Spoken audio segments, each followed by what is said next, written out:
بسم الله الرحمن الرحيم. إنا أرسلنا نوحا إلى قومه أن أنذر قومك من قبل أن يأتيهم عذاب أليم. قال يا قوم إني لكم نذير مبين أن اعبدوا الله واتقوه وأطيعون يغفر لكم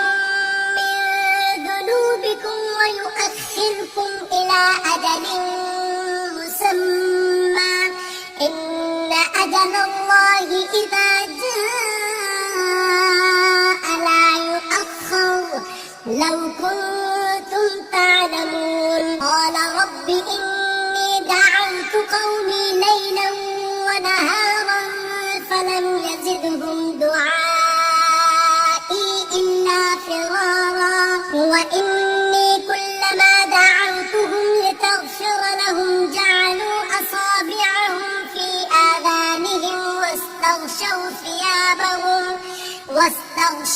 ثيابهم وأصروا واستكبروا استكبارا ثم إني دعوتهم جهارا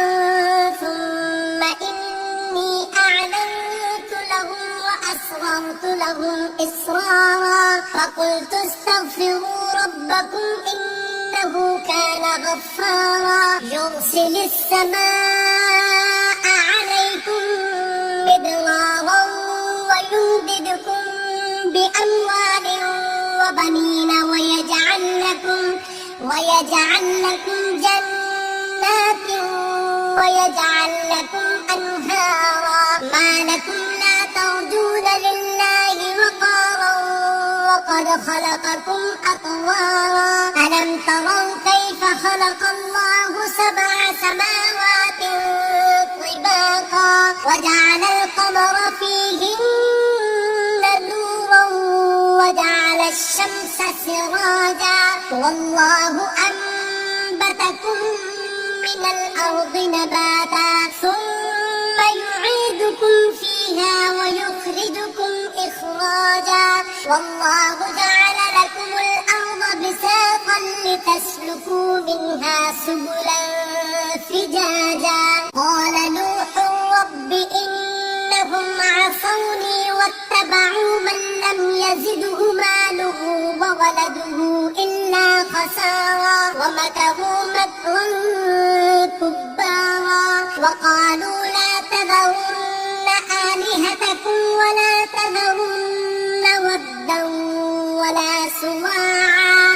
ولا يغوث ويعوق ونسرا وقد أضلوا كثيرا ولا تزد الظالمين إلا ضلالا مما خطيئاتهم أغرقوا فأدخلوا نارا فلم يجدوا لهم من دون الله أنصارا. وقال نوح رب لا تذر على الأرض من الكافرين ديارا إنك إن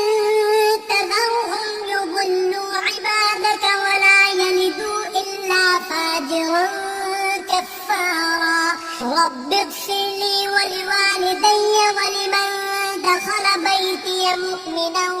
وللمؤمنين والمؤمنات ولا تزد الظالمين